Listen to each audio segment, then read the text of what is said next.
Hi guys, my name is Joe Campana and this is your first guitar lesson. So before we can start playing some music, we need to know how to hold the guitar. So basically when you're holding the guitar, you just want to take this curved part right here and place it on your right leg.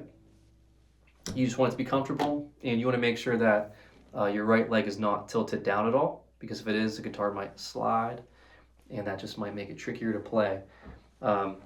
If you do seem to have that problem where wherever you're sitting at, you notice that your leg is kind of tilted down and the guitar is maybe sliding a little bit, you can always grab like a pillow or maybe a book, place it under your right foot so that's propping up your leg so that hopefully it will not slide around. The next thing to look at is how to hold your guitar pick. So hopefully by now you have one of these, okay? So I want you to take your left hand and hold out your guitar pick like this, like you're showing it off to somebody. Then I want you to take your right hand thumb, place it behind the guitar pick so that it's kind of parallel with the top of the guitar pick. Then take your pointer finger and put it over top. Okay, so one more time. Hold it out with your left hand, put your right hand thumb behind it, and put your pointer finger over top of it. When you're doing this, you don't want to be squeezing super hard. You also don't want to be holding it too lightly as well, because we do not want to be tense when we're playing it, right? So we don't want to be squeezing super hard. We also don't want to be holding the pick too lightly to where it might fall out. You just want a nice healthy grip so that it's nice and comfortable in your hands, okay? It's a little weird at first, but with some time, it will get comfortable, I promise. With that being said, let's take a look at some of the parts of the guitar. So this part, you have the body of the guitar. This is where we spend most of our time with our right hand. We then have the neck of the guitar. This is where our left hand does most of its work. And then we have the headstock of the guitar, or the head of the guitar. We're not going to learn how to tune in this video, but eventually I'll have a video to show you guys how to tune the guitar, and you can kind of see why it's important to know the headstock as well. Next, we will look at the guitar strings, okay? So you know how to name the strings. So when you're looking at the guitar, you can notice that we have 6 strings that we're looking at. Closest to our face, we have the thickest string of the guitar, and then as we get closer to the ground, the strings get thinner. Okay, so once again, closest to our face, we have the thickest string, and getting closer to the ground, the strings get thinner. So if we wanted to, we could number these strings. It's a very popular method with naming the strings. If we wanted to do this, we could start at the very bottom of the strings, the thinnest string, and we will name this 1. And working our way up, we have 2, 3, 4, 5, and 6. One more time, starting on the thinnest string and working our way up towards our face, we have 1, 2, 3, 4, 5, and 6. Okay? Nice and easy, right? Another way that I actually use this with most of my students is naming the strings by letters, okay? So in order to do that, we have a little saying that we will use. It makes it really, really easy. The saying starts on the thickest string and it works its way down towards the ground, okay? So we'll go like this. Eddie ate dynamite. Good. Bye, Eddie. I'm sorry to all you Eddies out there, including my brother, and to any of you that maybe know an Eddie. So we have Eddie ate dynamite. Good. Bye, Eddie. Okay, and as you may have noticed, we do have 2 E strings, so there is a way for us to name those so that we can tell them apart. We could obviously say 1 or 6, like when we were using the numbers, or we could say low E for the E string that sounds very low, and we could say high E for the E string that sounds very, very high. Okay, so we have low E, we have A, D, G, B, and E. Now we're almost ready to play some music. One more thing that we have to learn. So the next thing is what to do with our left hand, okay? So as you can see on the neck of the guitar, we have what's called the fretboard. And on this fretboard, we have these little rectangle shapes, okay?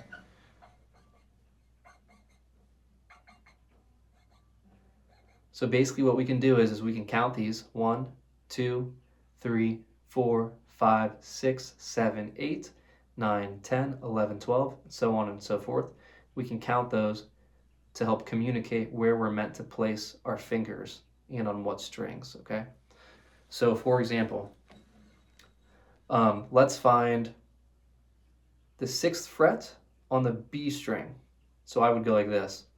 I would go 1, 2, 3, 4, 5, 6. So I just found the 6th fret.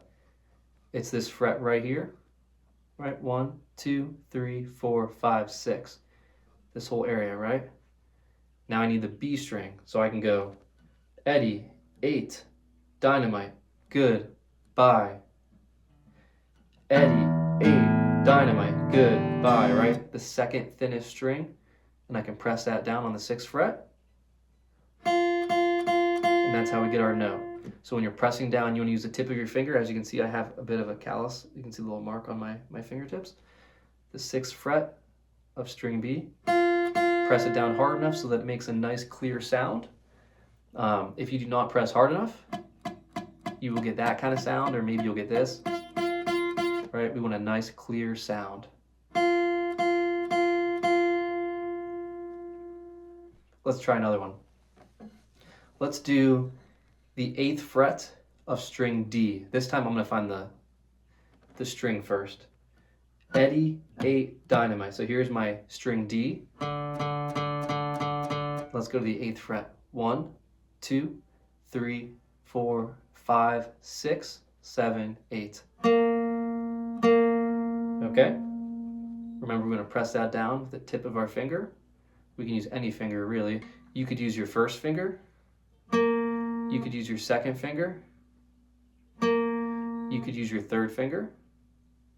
Or you could use your pinky, which is your 4th finger. Okay? Any one of those will work. Let's do one more. Let's go to a high fret this time. Let's do 14 just to kind of get up the neck a little bit. Let's do, we'll do high E. We'll do the high E string on the 14th fret. So let's find the high E string. Eddie, 8, dynamite, good, bye, Eddie. 1, 2, 3, 4, 5, 6, 7, 8, 9, 10, 11, 12, 13, 14. You know, something else you could do if you just want to kind of hear the different sounds of the guitar, you could always play all those spots. You could even start with 0, just playing the string open. So we have 0, then we have 1, 2, 3, 4, 5, 6, 7, 8, 9, 10, 11, 12, 13, and then 14. Okay, so that's how we would find any note that we might need to find in order to play a song. So now you're ready to play this chord progression. All right, so the first chord that we have is called an E minor chord. To play your E minor chord, you'll start off by playing the low E string open, which means you will not touch it with your left hand, but you will just play it. So there we go, that's nice and easy. Then you will play the 2nd fret of the A string with your 2nd finger.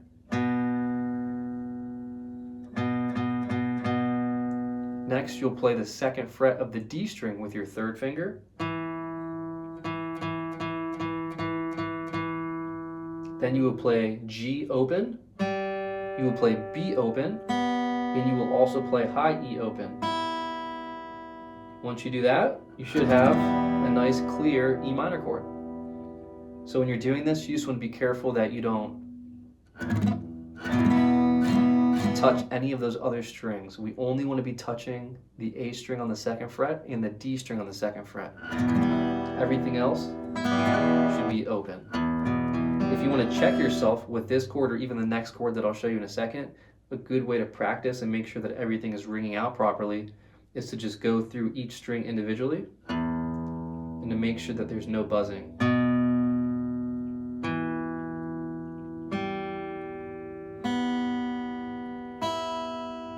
If you ever hear some buzzing,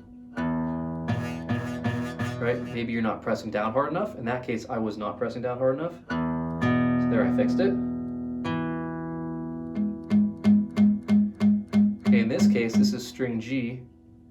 And if I show you real closely, well, it's a little bit hard to see, but there's not a lot of space in here right now. So my ring finger was actually touching G. So I just kind of moved my hand, brought my thumb down a little bit, made some space, and now G is ringing out nice and clear. Sometimes you kind of have to troubleshoot and ask yourself, how can I move my hand, how can I move my fingers to make it so that I can play all these notes clearly? And unfortunately, there's not one set answer because we all have different hand sizes and different bodies. So we might have to kind of maneuver our way in order that we can play what we need to play, but also not touch the other strings that we're not meant to touch. Okay? With that being said, you're ready to play the next shape. So this shape is called A sus2. It's very, very easy. It looks exactly like the E minor chord that you just learned, except you're going to take those two notes that you're pressing down and you're going to move them each down one string towards the ground. Okay? So I just went from being on the A string and D string of the 2nd fret to being on D and G of the 2nd fret. All the other notes are going to remain open. So we have 0 on E, which is open E. We have 0 on A, which is open A. We have 2 on D, 2 on G, 0 on B, which is open B, and we have 0 on high E. Beautiful.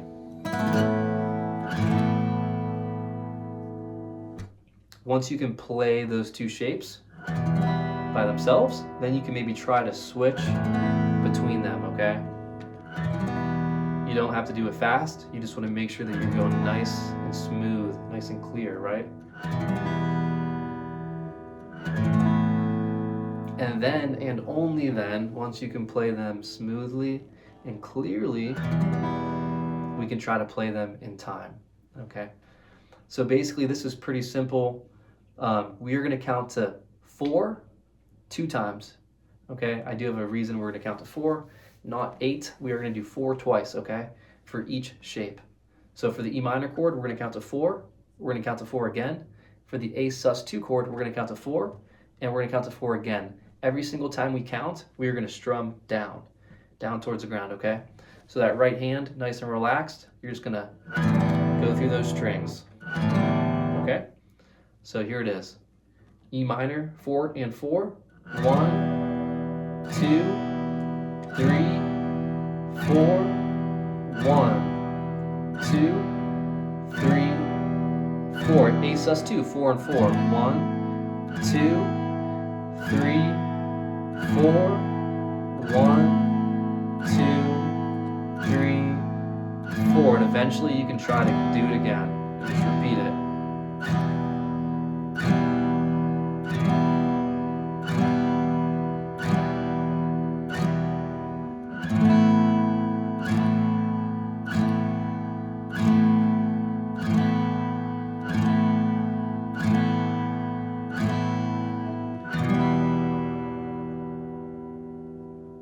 That was pretty awesome.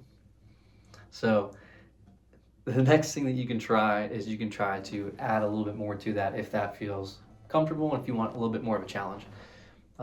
So essentially what we can do is we can count a little bit differently. This is why I wanted you to count to 4 instead of just counting to 8, right? We could have just went 1, 2, 3, 4, 5, 6, 7, 8, and still got the same amount of times for each chord, right? But I wanted you to count to 4 because of what we're gonna do right now. So instead of counting 1, 2, 3, 4, I want you to count 1 and 2 and 3 and 4 and just like the last one, this is still very steady, right? 1 and 2 and 3 and 4 and 1 and 2 and 3 and 4 and, okay? You're still going to be strumming on every number, so you're still strumming down on 1, you're still strumming down on 2, still strumming down on 3, and you're still strumming down on 4, but we're going to add one more new thing in here, okay? You're going to strum up on the and of 3 and also up on the and of 4. So it would sound like this. 1 and 2, and 3, and 4, and. Okay, so once again, you're strumming up after 3, and you're also strumming up after 4. So we have 1, and 2, and 3, and 4, and 1, and 2, and 3, and 4, and 1, and 2, and 3, and 4, and 1, and 2, and 3, and 4, and. All right, so that is pretty much it. I hope that helped you guys out. I hope you had fun learning that. There will be more videos to come. If you enjoyed this video, please like and subscribe. It would really help me out. And also one more thing to keep in mind, when you guys are doing this, just try to take your time. It's not easy. Guitar is certainly not an easy instrument, but if you guys have that feeling of trying to learn it and you have that desire inside of you, then definitely go for it and just be patient with yourselves, and good things will come in time. All right, everybody, thank you very much. God bless.